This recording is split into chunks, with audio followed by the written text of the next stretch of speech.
Good afternoon, everyone, and welcome to the 13th Annual Research Ethics Conference of the Colorado Clinical and Translational Sciences Institute, or CCTSI. I want to welcome our in-person audience as well as those who are joining us online. So my name is Matt DeCamp. I'm an associate professor here at the Center for Bioethics and Humanities and core faculty. I've also served as the director of research ethics for the CCTSI, and I want to start with really a pretty long list of thank yous to make an event like this possible.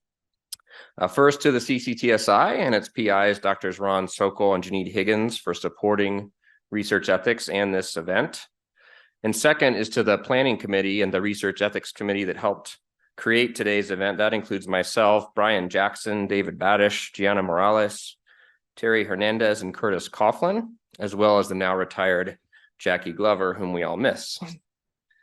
Next to some other folks at the CCTSI who have helped organize today's event, including Tim Lockey, Wendy Meyer, Tristan Adams, Majib Zaidi, and Goldie Komai.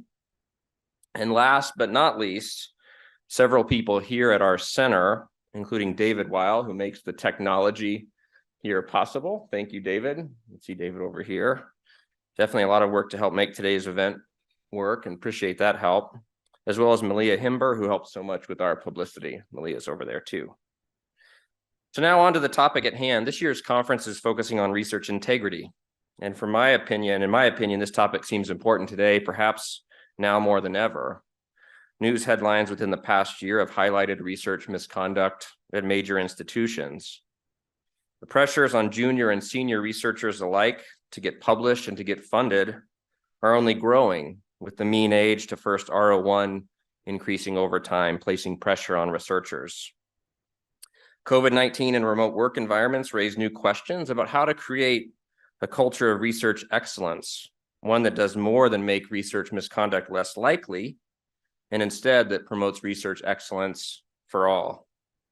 And last but not least, artificial intelligence too, as we'll learn about later in today's event, creates new pressures and new questions for research integrity and excellence. So hence the title of our conference, Beyond Misconduct, Building a Culture of Excellence and Equity in Research. So to start us off, we're truly fortunate to have an international expert join us on this topic to give us a keynote address, and that's CK Gunsalus, or Tina. Professor Gunsalus is trained in law and is professor at the University of Illinois, Urbana-Champaign. As you can see on this slide, director of the National Center for Principled Leadership and Research Ethics.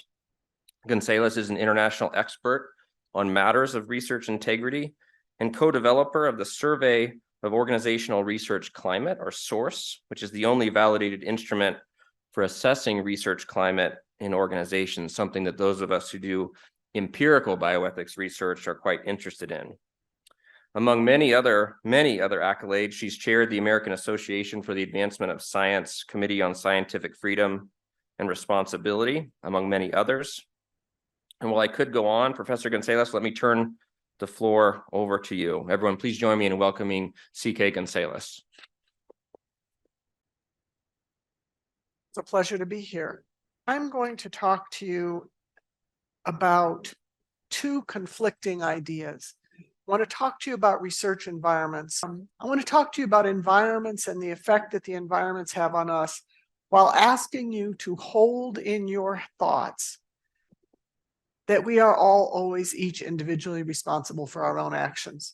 So the fact that the environment around us does goofy things or imposes pressures or incentives never excuses us doing something scummy or slimy ourselves.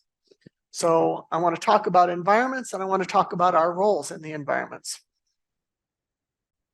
All right, so the center that I am a part of does three things. We create programs, tools for labs, their leaders and members, and the main one that we have going right now is a program we call Labs That Work for Everyone, in collaboration with the Howard Hughes Medical Institute.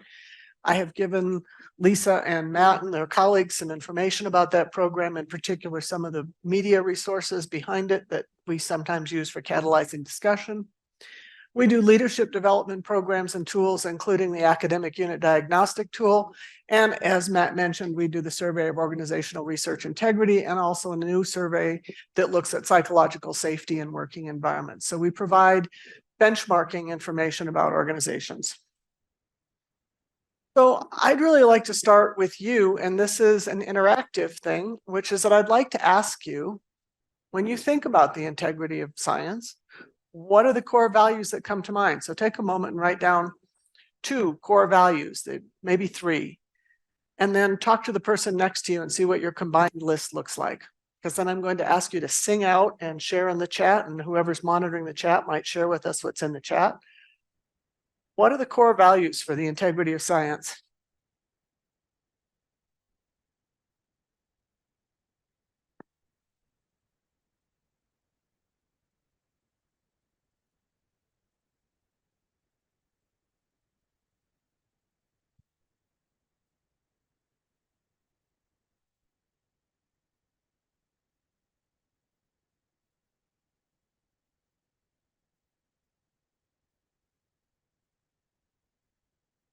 Okay.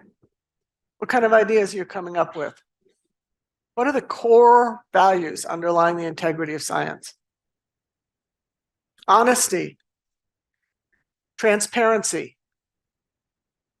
reproducibility, accountability, risk. So dealing with risk and accepting it, assessing it, accepting it. Communication, openness to change, openness in general, right? Which goes with transparency. Other thoughts? Inclusivity. Okay. So I served on the Fostering Integrity and Research panel of the National Academy of Sciences, and that study, that consensus study, started with these core values of objectivity, which I think relates to honesty and truthfulness, which I heard behind me, openness, accountability, honesty, fairness. And that includes stewarding the environment that you're in, fairness to your trainees, fairness to the subjects of your research, fairness to the consumers, the ultimate consumers of your research, and stewardship of the resources with which you're entrusted, stewardship of the human assets that are part of the entire process all the way through. And so I think going back and thinking about these core values is really important for the endeavor that we're in if we're thinking about cultures of excellence. And one of the questions that I think is a logical question is, why do we care about that stuff? And the answer that I have, and that I invite you to disagree with if you want to have a dialogue about it, is because what we care about is the research that gets done is rigorous, that it's robust, that it's reproducible, or, as you might say in the common parlance, that it's real, right? So that when you come up with something, it actually is true and means something. And so I think it's really important grounding in what are those values and why do we care? Because we care that the work that's done is meaningful and can move us forward. Improve health, improve outcomes, improve life for people. It needs to be real. And for it to be real, those core values need to be in evidence in how we do our work. So at my center, one of the things that we thought about a lot is defining a culture of excellence. And our premise is that excellence is more than what you do. It also encompasses how the work is done. And for us, the cornerstones of that are rigor, reproducibility, meaningful inclusion, and integrity. And as you think about how do you achieve and perpetuate, create and sustain cultures of excellence from microenvironments, the group that you work in, to the organization you work in, to the university, to the scientific community, to the societies we all live in, how do you do that? And it's worth thinking about the fact that people and structures interact to create and maintain cultures of excellence. So the environments that we work in act upon us and we act upon them. So when we think about the environment, we know from a lot of social science research that people are influenced by the choices of those around them. My favorite example is a piece of work that has to do with college students. And one of the things is that you can learn a great deal about the culture that a college student is in. Imagine this environment where some students are coming out of an exam and one of them said, "Oh, cool, I had all the answers on my calculator." And if the response of those around them is, "Oh, cool, I wish I'd thought of that," you know one thing about the environment. And if the response is, "Oh, I like to do the work myself," you have a different environment. And you can tell a lot about people by the environment they're in, because we influence those around us and those around us influence us. There is, I believe the technical term for it is a ton of research that shows that the more you associate with people over time, the more you become like them. Your verbal patterns tend to converge, your rhetorical patterns, your thinking patterns, and the way that you justify what you do. So when we think about this in the research community, challenges start early. Students start in a research group, they learn how things are done, and they develop a mental model of how research works. That's how you do it. And they are likely, dependent on their advisor for funding, and reluctant to challenge or change things, even when their sensibilities or other experience, like their formal RCR education, suggests that a practice is inappropriate. And if you think about how we train PhD scientists, how many lab environments are people likely to experience before they go out and start their own lab? Maybe 3, maybe 4. And that's the mental model. And so how we train people and the environments they are learning in shapes these core values. And one of the things that I think is really important for us to talk about is, just because we see some practices winning doesn't make them right or ethical. And that's a challenge that we face a lot in RCR education, because you can go and talk all day long about how it works and what the regulations say and what's ethical and what the core values are. And if what you see around you is people cutting corners or salami slicing or prettying up their data or any number of things, and those are the people who are getting tenured, getting accolades, winning awards, winning grants, even people with PhDs can say, that's how to get ahead here. I can do that. And so the environments that we create and sustain and are stewards for really matter. Our personal choices matter, and the messages that people get in our environments matter. So here's a lab culture factoid that I think is worth considering. The Wellcome Trust did a survey of more than 4,000 researchers in 2020. 61% felt pressured by their supervisor to produce a particular result. 13% wouldn't feel comfortable approaching their supervisor if they couldn't reproduce results.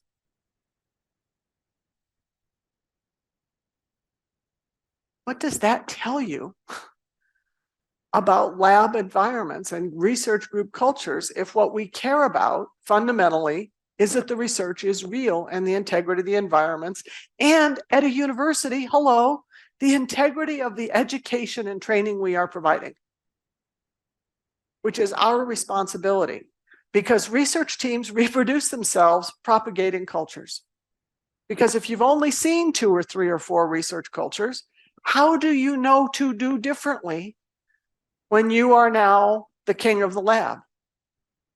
I believe it's improper to refer to it that way, except that's how many people experience it.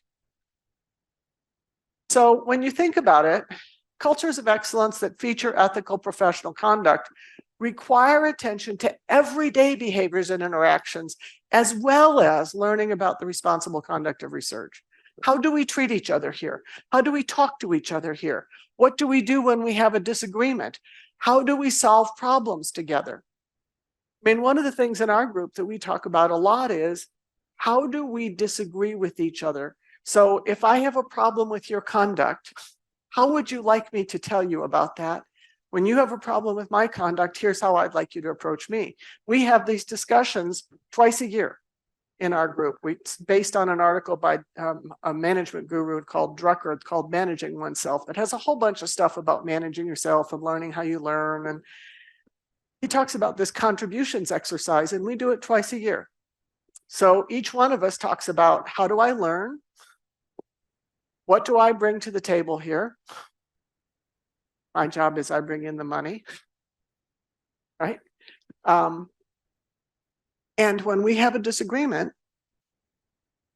how would I like to hear about it? And how would you like me to approach you? Because some of us, if Lisa tells me today, Tina, I have a little bit of concern about something you've done. Could we talk next Wednesday at 3? I'm not going to sleep between now and next Wednesday at 3, because I'm going to spend the whole time thinking, oh my God, did I do it? Was it this? Was it a paper? Was it something I said at a... I'm not going to sleep. On the other hand, I work with people who are self-identified second and third day reactors. They need me to tell them today so that in 2 or 3 days, they've thought it through and have a response. And so knowing and acclimating to the fact that we have different styles of processing. And one of the things that we talk about is, if we were all the same, a whole bunch of us would be surplus to requirements.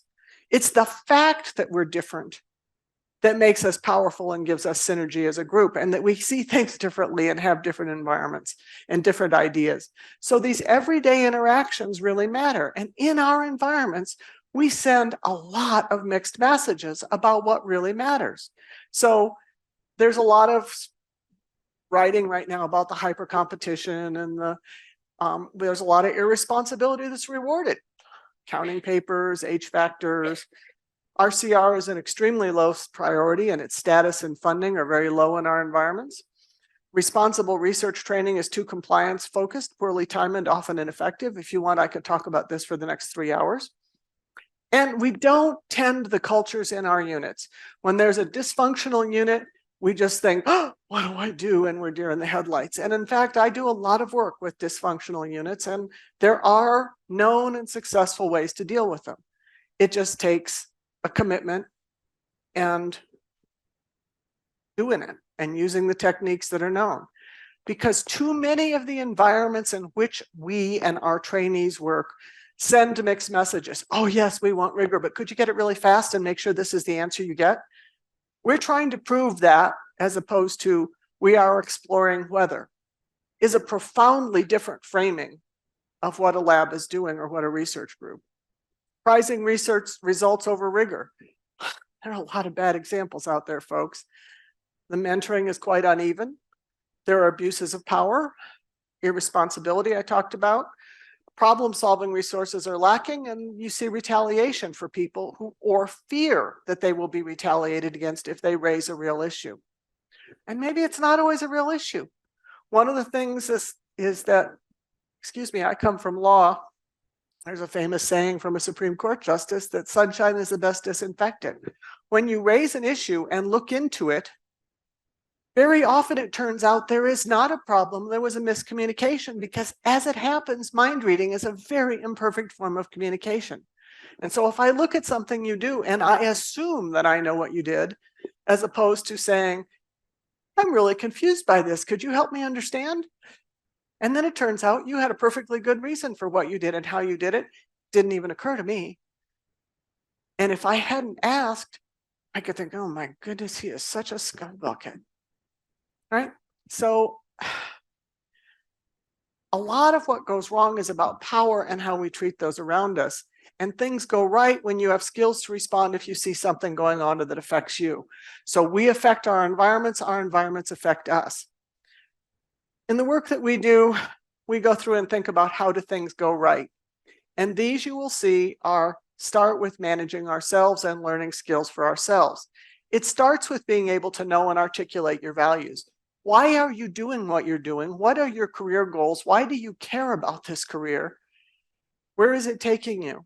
The career tragedies, learning the tragedies, which I will tell you about in just a moment. Developing good habits. Habits matter more than you can believe in daily interactions where you're seeking to have rigorous, reproducible, real research. Learning to listen and ask questions. Can you help me understand? I'm really confused. Oh, wow, thank you. Asking questions before you assume is a habit. Using an analytical decision framework, preparing and using personal scripts, and conducting disputes ethically. A long time ago, I wrote a paper called How to Blow the Whistle and Still Have a Career Afterwards, which is still probably the most cited paper I ever wrote. And it's a catchy title. And what it's really about is how to have a dispute professionally in a professional setting. That's what it's really about. Because the whole beginning of the paper is getting the facts, making sure, how do you find out, where's the documentation, how do you get support, long before you ever go and blow the whistle on anyone. It's really about conducting disputes effectively. So let's do this. Let's practice. Here's a collaboration group meeting. All my examples are real, based on things that real people have told us, because you cannot make up the stuff that people will do. My imagination is not good enough. At a group collaboration meeting, a male postdoc argues with the PI about the interpretation of results. The PI thanks him for the rigorous scientific debate. Later in the meeting, a female postdoc brings up a point related to the interpretation.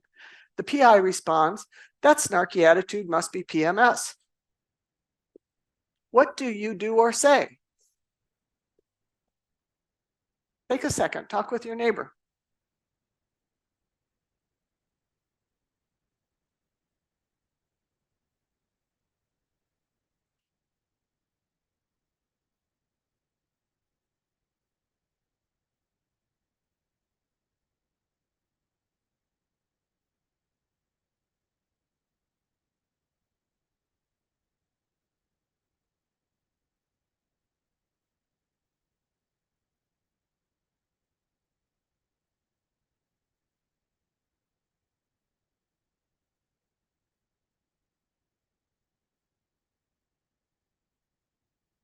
Okay, let's talk about it.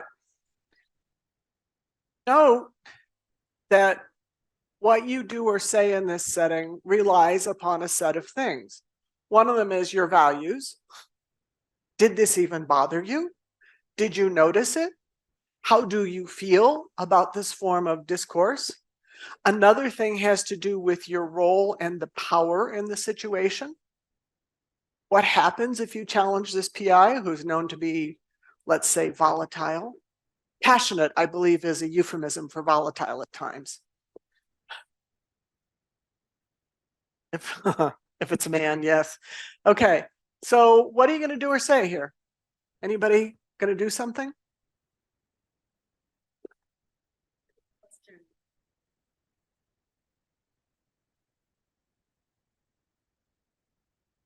Okay. A question. Try to educate me. Why would you say that? Because you were in complimentary of the previous question, which seems related to me. Okay. I would note that you probably have some seniority such that you would be in a position to be doing that. Anyone else? Yes.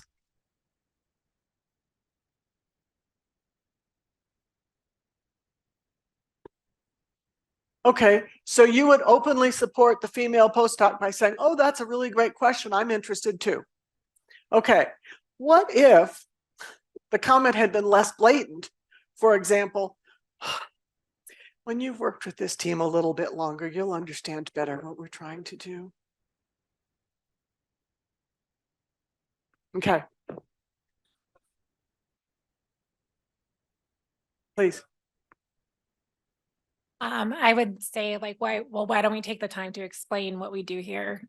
And then they would have a better Ooh, understanding. let's set the ground rules. Let's all talk about it and set that. So that's a norms and expectations. How do we interact with each other here? So in the category of the things, how things go right that I used before, what we're talking about here is knowing and articulating your values. How do we interact here? I'm curious too. How do we talk to each other, right? Let's learn. There's a learning value in what you've raised. Using the analytical decision framework, I'm going to show you in a minute, and preparing and using personal scripts. So one of the things that we do in a lot of our programs, and we frame most of what we do in terms of professional development as leadership development. because we think once you learn to lead yourself, you can then lead others. And you don't have to have a title or a position or authority to lead others, because we all know people who are our peers or even have less power, whose opinions we really truly value because of their expertise, because of their thoughtfulness, because of what they bring to groups. And so you can manage yourself and lead yourself, and then you can also lead others.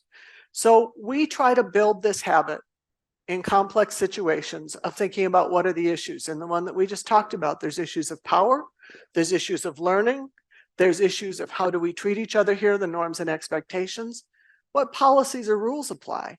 In this particular situation, the policies and rules have most to do with our norms of interacting, which is another reason to talk about what do we do when we disagree with each other, because it sets this norm. A, we are going to disagree, and that's healthy. And B, there are appropriate ways to do that. And we often come up with particular words that we use that mean things to other people. I worked with someone a long time ago, a leader, who said, you know, he always told this story whenever he hired somebody. The first conversation you had went like this. You ever heard the story about the two pilots in the cockpit? I'm thinking, what does this have to do with anything? Smiling, thinking, no, I never have. Thinking, what the hell? Smiling, he had a lot of power. And he said, you know, it's a story of these two pilots in the cockpit, and the co-pilot is saying, there's a red light flashing, and the pilot says, oh, it's fine. And after a little while, the co-pilot says, there's a red light blinking. And the pilot says, it's fine, it's a malfunction. And the co-pilot says a little louder, the red light is flashing more and it's faster. And the pilot says, it's not a problem. And then they fly straight into the mountain because it was detecting a problem. And so he said at the end of that story, if you ever come into my office and say the red light is flashing, you will have my full and complete attention, and we will talk about whatever is on your mind. And he said, if you just want to come in and say, I'm wondering if there's a light flashing, we will find a time to talk. He said, I'm busy, I move fast. I want you to know that if there's something I'm not hearing, you tell me about flashing lights and you will have my attention. Right? Sometimes it's really useful to do that, because it's easy to miscommunicate, and to have a way to say, our policy here is if you talk about a flashing light, we're going to stop and sort it. What questions or data do you have? In this particular circumstance in the moment, is it a pattern? Or is this a bad day? Right? Is it a pattern on part of all the people involved? Is it a particularly snarky question? That's not an appropriate way to respond to it any way you look at it. Does the postdoc having a bad day? Is the PI having a bad day? What are your resources? The rest of the people in the room, your own resources, the voice in your head. I had somebody tell me once, my mom will never shut up, in the back of my head. When I see something like that, my mom's voice is, what are you going to do? Go off a cliff because everybody else does? What are your resources, the people in the room? What options do you have? Who's affected by each? Some of the things you could say in this situation could make it worse for the postdoc. And what action do you take, and what exact words will you use? We're very big on this concept of personal scripts, which are words you prepared in advance and practiced for predictable situations. Practiced means saying them out loud, so you have built the neural pathways so that in the moment a problem arises, the words are there and you don't have the cognitive load of thinking, oh my God, what's happening? How do I sort this out? What's really going on here? If you've been in this group and you've seen this pattern before, you could be prepared for this moment and have thought through, how am I going to ask a question? How am I going to talk about? How do we talk about it here? And there are different kinds of personal scripts. Some of them I think of as preemptive. They're the ones that you prepare in advance, not knowing exactly, talking regularly about your values and missions. Why are you doing this? What are you seeking to gain in the environment for the degree you're seeking or the line of work that you're in? Why do you do this? Why do you care? I try to leave things better than I found them, right? And I'm really curious. There's stuff I want to know. And I talk about that so that if somebody says to me, I don't know if you're leaving this better, can we talk about it? That's a flashing light, right? building it into a habit to ask other people about themselves and their interests. And sometimes you can prepare in advance knowing something is coming. You're going to give feedback. It's a difficult conversation. You know that it's coming, and you can practice it with somebody you trust to find out, how does it land? Am I actually giving the messages I hope I will? Because a lot of those difficult conversations go like this. I'm going to pick on you again, Lisa. So kind of, yeah, well, when we were there and the way, you know, at the break, and so I was uncomfortable. Okay, so good, never again. Do you have the slightest clue what I've just said? No. Right. So sometimes you need to practice it so that I can say, so here's what I'm going to say to Lisa, and somebody will say, she will have no clue when you're done. You better try again. Then there are reactive scripts where you don't exactly know when you're going to need it. You know you're going to need it. Buying time to think. This is the one where you're walking across the quad and somebody says, oh, you would be perfect. Would you be on the committee? We need another woman. And it's only going to meet, I don't know, 3 to 4 hours a week for the next 42 weeks. So you'll be on it, right? And that's the time that you need to have scripts ready and practice to go that says things like, I don't like to take on commitments that I can't do justice. Let me look at my calendar and get back to you. Thank you for thinking of me. I couldn't do a good job of that, so I'll have to decline for now. Let me think about that. I want to take things on thoughtfully.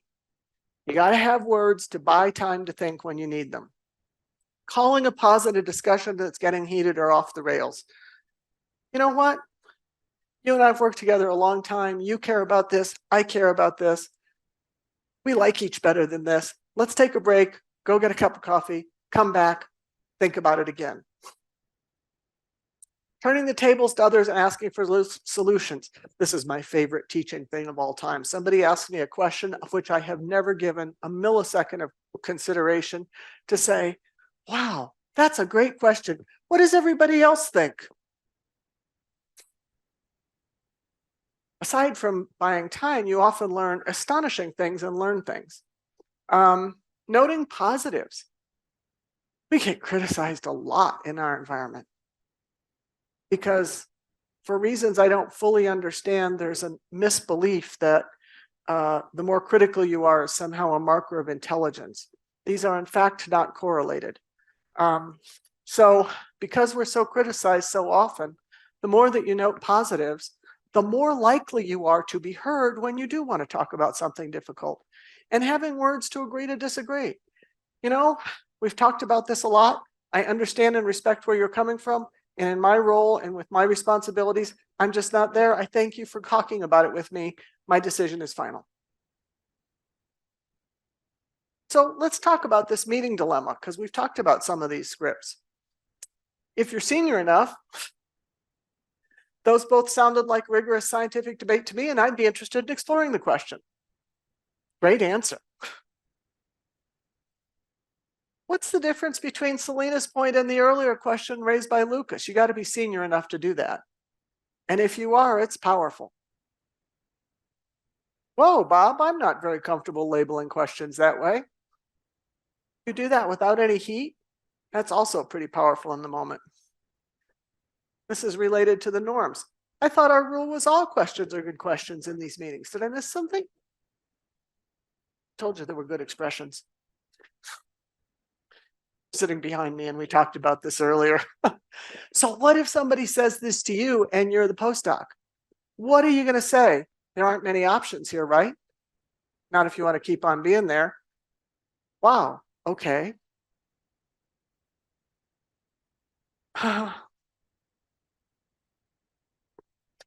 What I was trying to say was, what if you're in the room and you're not a very senior person?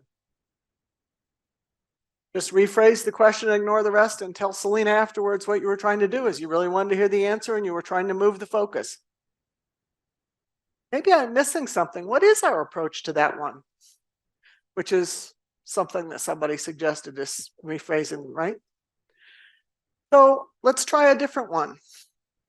You've just become a grad student for a PI who gives you data on 50 subjects to work with. However, the research coordinator who's resigning tells you privately that the fMRI scans had only been done on 6 of the 50 subjects and the results did not support the PI's hypothesis. What should you do? And this time, when you talk about this with your neighbor, I'd really like you to try to break it down using the decision-making framework. So take a minute. How about if this group and whoever your supporters in chat are, talk about the first 2 questions. This group over here, talk about questions and resources, questions or data and resources. This group, I'd like you to think about options and who's affected by each. And this group, I'd like you to think about what are you going to do and what's your personal script going to be. Okay? So off you go. Let's see what you come up with.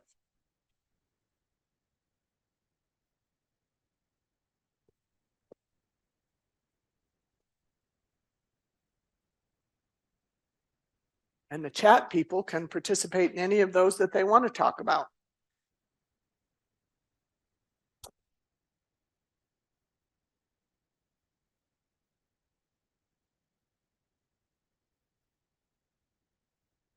Can you give us questions from the chat as we go? Are there questions we could get from the chat as we go? Okay. Okay, great. Thank you.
Fine.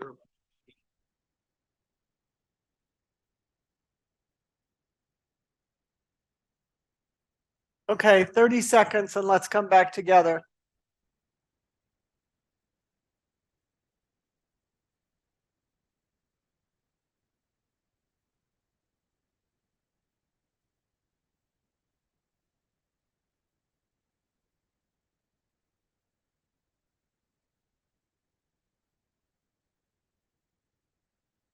Okay, let's come back together. So this group, and do we have any support for this group from the chat for what are the issues and what rules or policies apply? Okay, what are the issues here? And think about both yourself and the environment that you're affecting. What are the issues? First, what are the facts? Get the data, look at the fMRI, if you, assuming you can get them, and validate. Understand that, So what actually underlying happened. that is it true? Is there a problem here? Is it about the outgoing coordinator or is it about the study? What policies or rules would apply in this situation?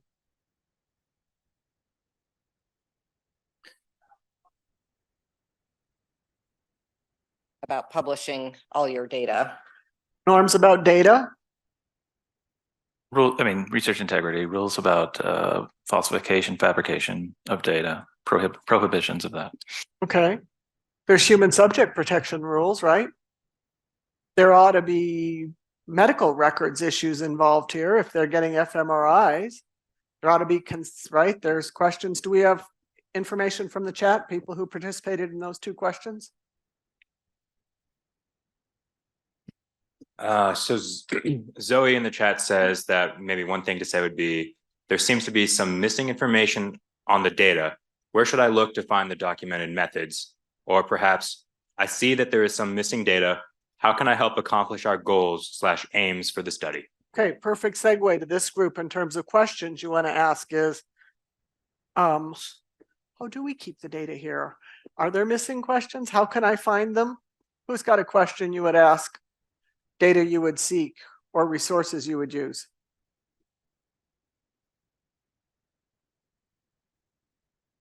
We had talked about getting access to like the IRB protocol, study registration, if Yes, there that's- was one, the original grant and things like Right. that. You and may the find data out, management for plan. example, there were multiple sites and there were only 6 done here. For example, if you get access to that. Anything else? Yeah, so we also talk about looking at the raw data. So just to have resources have access to the PACS system and just have several radiologists or image scientists blindly, no unbiased review of the raw data. Right, that's a resource. Anything else? What are your options and who's affected by each? Is anybody going to go in and say, you scumbucket, you're falsifying data, we've got you now? You said clarify and ask loads of questions, and Okay. we didn't talk about who is affected by each, though. The PI? Even the person who said that information, they're probably leaving because they were fired. I mean, Yeah, I mean, that's a question. Why is the research coordinator leaving? Is this person leaving mad and trying to stir the pot on the way out? Is it true, right? is it patterned, talking to other peers about whether they have heard similar things, trying to suss out whether this has happened before? Yeah, and you want to be careful about that because you don't want to be gossip mongering. On the other hand, you would like to know what's going on. Do we have contributions that we need to consider from the chat? Okay. So what are you going to do and what words are you going to use to do it?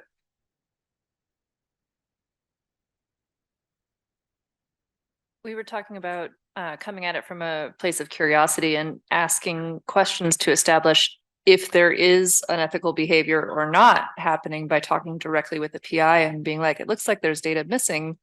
Is the intention for me to complete the data set, or what was the next step? Do you have a plan? And turn it back on them.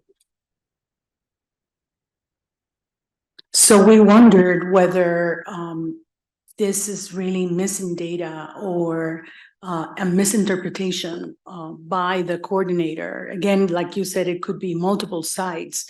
But on the other hand, what if the student wouldn't have known unless the coordinator had said something? I mean, obviously, by asking questions, then putting the coordinator on the spot, even though the coordinator is leaving, is still a question that he would not have known otherwise. Yeah, the person in this situation who sought help because really felt in over their head.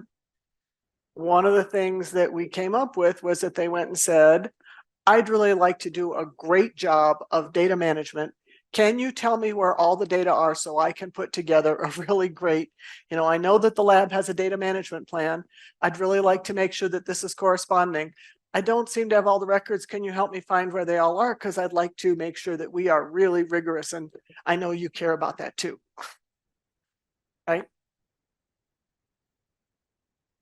What if the student didn't know unless the coordinator told them? I mean, how would he know? Right. How would they How know would that there's missing data? Curiosity. How do I find out? I've only got 6. It's supposed to be 50. How do I put them all together? Am I supposed to be gathering the rest? Is that my job? Did I misunderstand?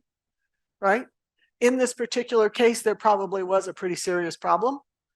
And having gotten smoke and mirrors about, oh, don't worry about that data management stuff. That's all just for show anyway. Turned out there were not enough subjects in this case, and there were a lot of data. And you don't know until you ask, right? Because it could easily have been a completely different situation. And approaching it from this place of, I'd really like to do a good job. How do I do that? Makes a difference for the future of the person asking.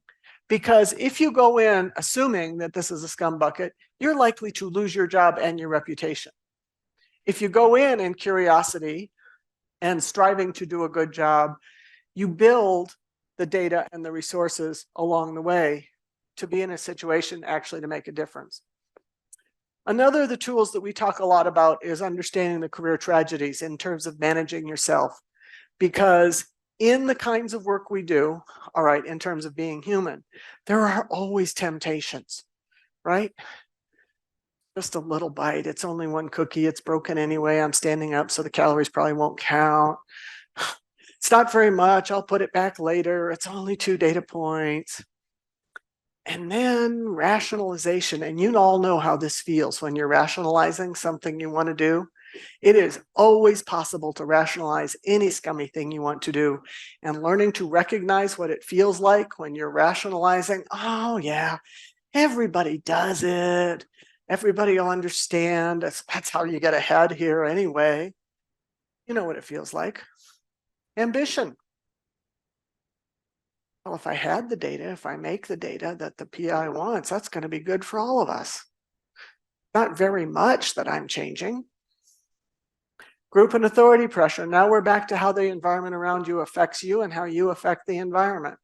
If you haven't read the ASH studies, they're worth reading and watching. There's some recreations on YouTube that are pretty terrific. If you've never watched them, I urge you to do and watch what the power of the group is. The really interesting things about the ASH studies is that when there's only one dissenter, has anybody read, do people know this study?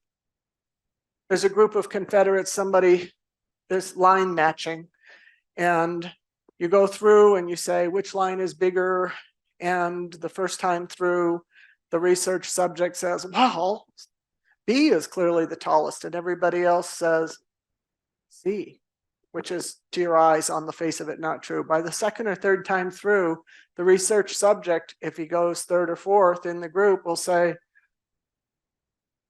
A, with what the rest of the group says. The interesting thing about these studies is, if there are 2 dissenters, if anybody else will stand up, then the original dissenter will go with what he knows to be true. There are also these really interesting studies about altruism that have been done where there's a Confederate who's faking having a problem on a sidewalk, a heart attack, a seizure, something.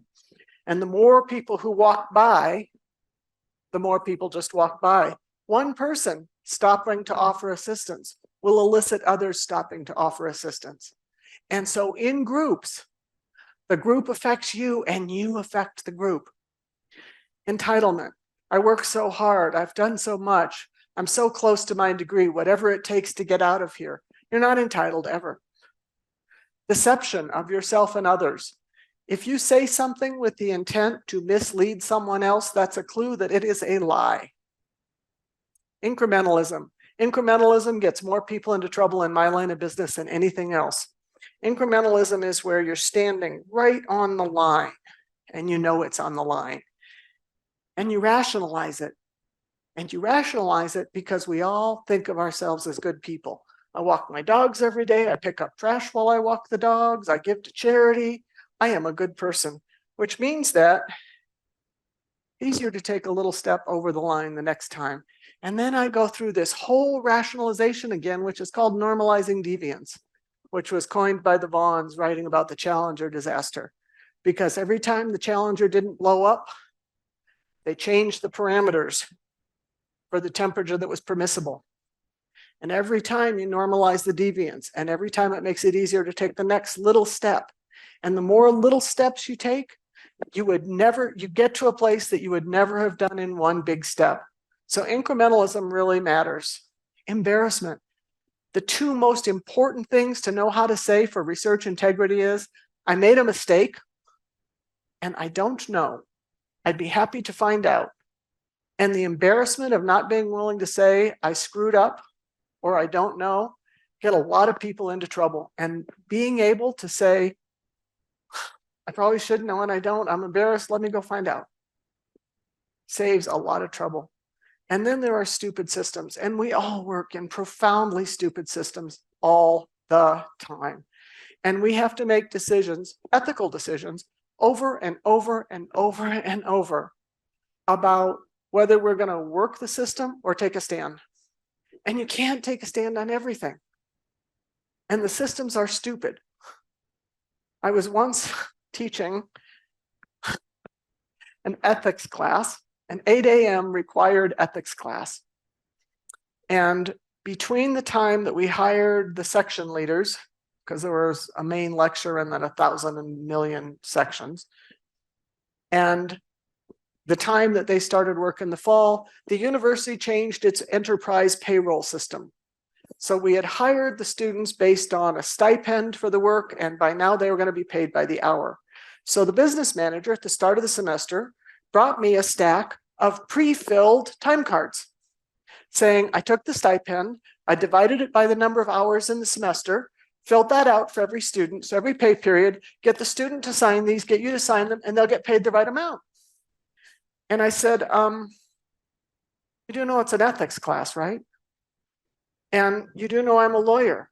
And you do know that it's a public university. Signing your name to a lie and turning that into money from public sources, there's a word for that. And it's called fraud.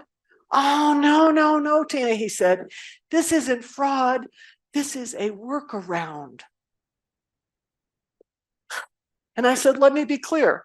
In my ethics class, you want me to ask students who might or might not have worked the specific hours you've written down to sign their names to it, and then I sign my name to it, and then they get money for that? I don't know why you're being such a hard ass about this, he said. And I said, finally, because I don't sign my name to lies. Oh, he said. And then he said, here was his ace. Well, if you don't, the students may not get paid in the first time period. And I said, I will pay them out of my pocket if I need to. Because if at some point you're not willing to sacrifice for your values, they're not your values, they're just words you say. Oh, he said, I didn't know you felt that strongly about it. I bet we can get it fixed. It did take 32 hours of meetings, I counted. I did pay a price. And there was a student I did pay out of my pocket who wanted to pay me back, but I said no. All right, so here's part of the point. We talk about RCR. It is a much smaller topic than research integrity. And why do we care about research integrity? Because we care about the values. And one size fits all multiple choice compliance training is not RCR. And it has not very much to do with research integrity, because people and structures must work in concert using mission and values-driven data-informed actions to foster cultures of excellence. We all play a role in this. We influence our environments influence us. So we have these interlocking roles and responsibilities. Institutional leadership is responsible for the reward structures and the mission and goals, right? Alignment of those things. Using evidence and data as tools to improve. Mentoring structures that are sensitive to power issues. Benefits and resources, including mental health programs that actually prepare students for careers and let them be healthy in the process, and multiple entry points for problems. Faculty members should be prepared for dealing with conflict, lab management, embedding ethical discourse in how we do what we do and why, because we care about what we do and that the results matter and they're real. Knowledgeable about motivation and constructive feedback. Just because you came from a lab where somebody belittled you constantly every day and titled that tough love does not make it okay to pass it on. Overcoming the hazing mentality and learning about mentoring skills, transparency, accountability, rigorous science, being clean and transparent about authorship, and thinking about roles, responsibilities, boundaries, and how do we act here. Students and trainees have to take responsibility for their own careers and know and guard against the career tragedies. It's easy to get off track, particularly when the incentives are there. Build a network. Mentoring networks are really helpful. Know who you can help go to for particular problems. Take advantage of resources. Have disputes professionally. Prioritize character in choosing your colleagues and mentors. The more time you spend with people, the more you will become like them. And don't pass on bad treatment you've received. So it's your job to build professional skills and manage your career to match your values and aspirations in the environment you create and the environment you put yourself in. Because in the end of the day, actions express priorities. And it's 1 o'clock when I promised I would be done.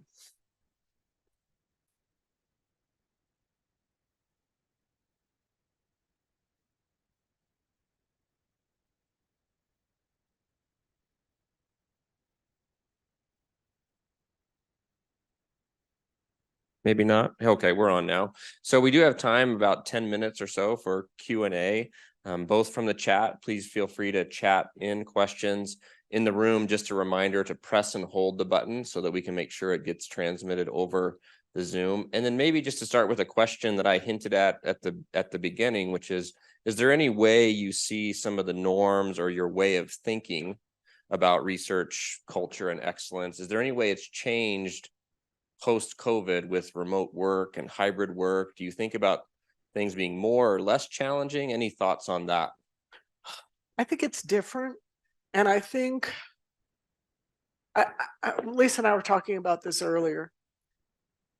There are silver linings to the pandemic cloud.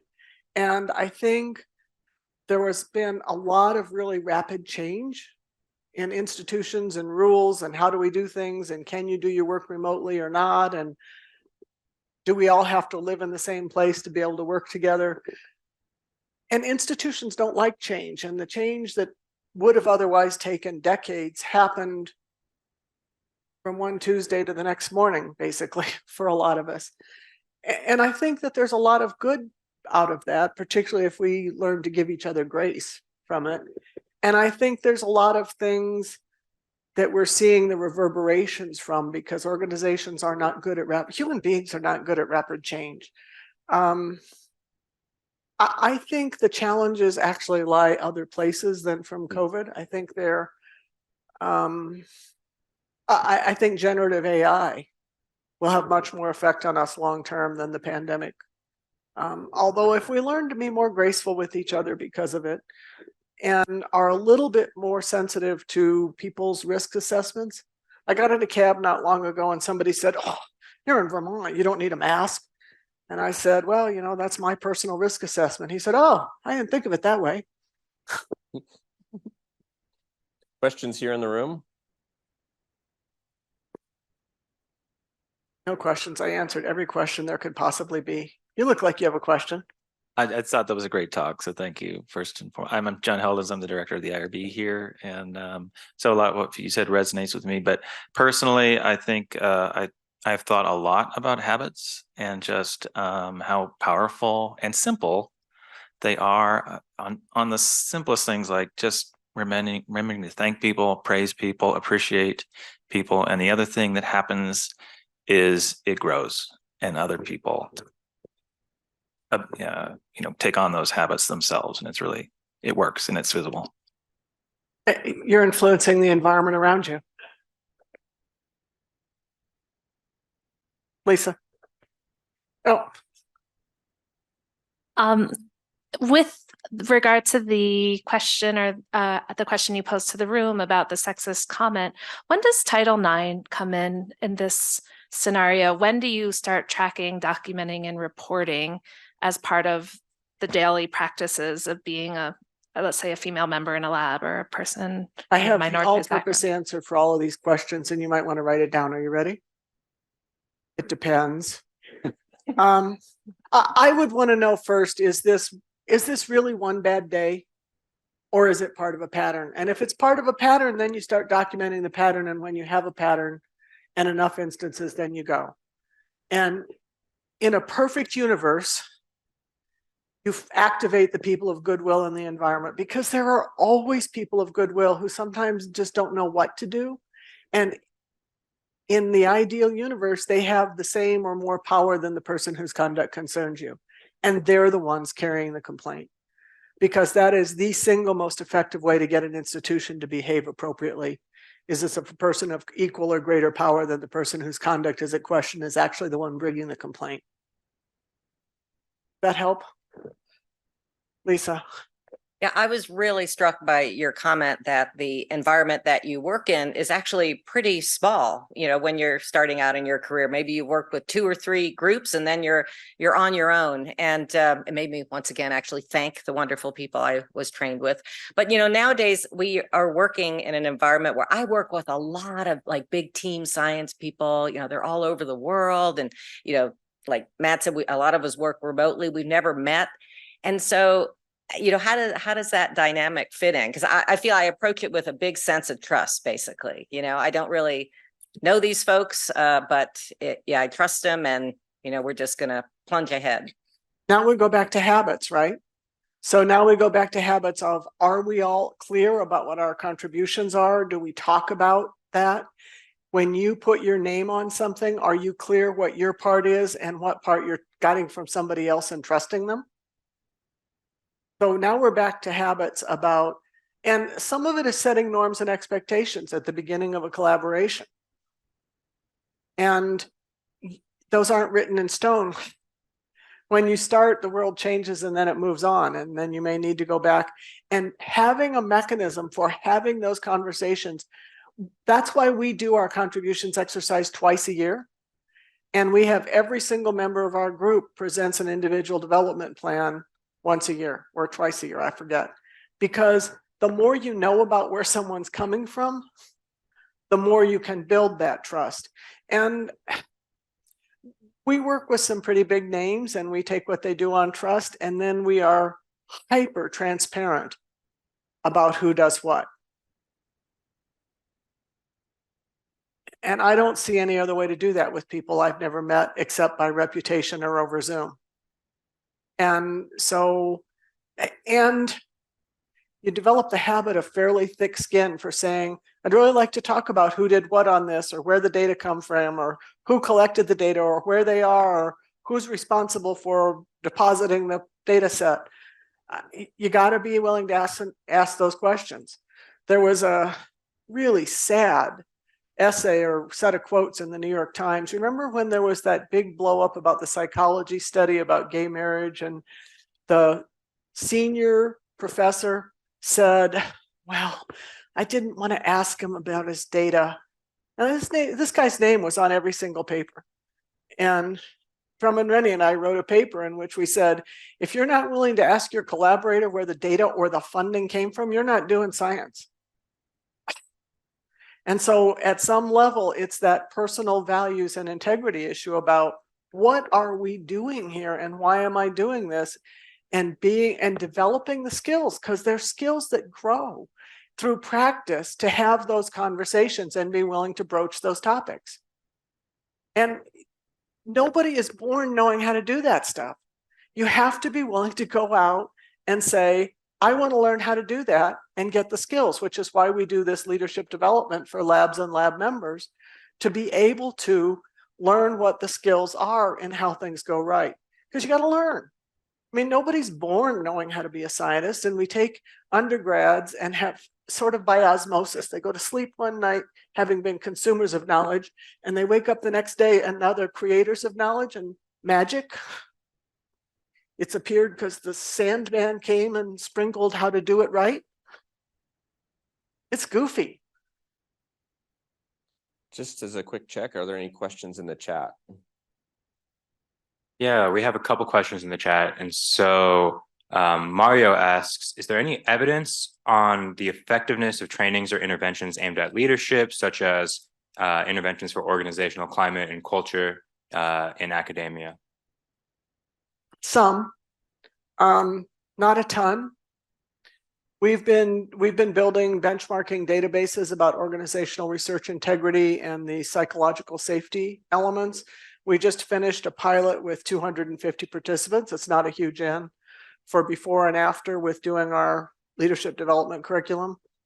The qualitative interviews, from my perspective, were more useful than the actual climate surveys, because the time period was short enough. I'd really like to see it 2 years out and 3 years out. And the qualitative interviews were really interesting. We talked about things in our lab we'd never talked about before. It normalized topics that we had never raised before. For me, that's a win. So the answer is not really, and we're getting there. Anything else in the chat? Maybe one more. Yeah, so Omer asks, I've had interactions with coworkers who sometimes have trouble advocating for themselves. I want to support them, but I don't want to bulldoze over them. How do you balance out when to actively support a coworker or when to let them stand on their own? Open your mouth and you say, I see you're having trouble advocating for yourself. Does it help you if I speak up or not? right? You can't take away someone's agency by saying, oh, don't worry, I'll be the mother. I'll take care of this. And it is, do you need help? Would you like me to go with you? Is it okay if I back you up when that happens in the next meeting? What would be helpful to you? Have you considered the possibility of X? What if we did this? Thank you. Got to respect people's agency and also sometimes give them ideas for teaching them things they didn't know how to do. Thank you all very much. I am Join really me in sorry thanking I'm going to you. miss your Great panel. talk, yep.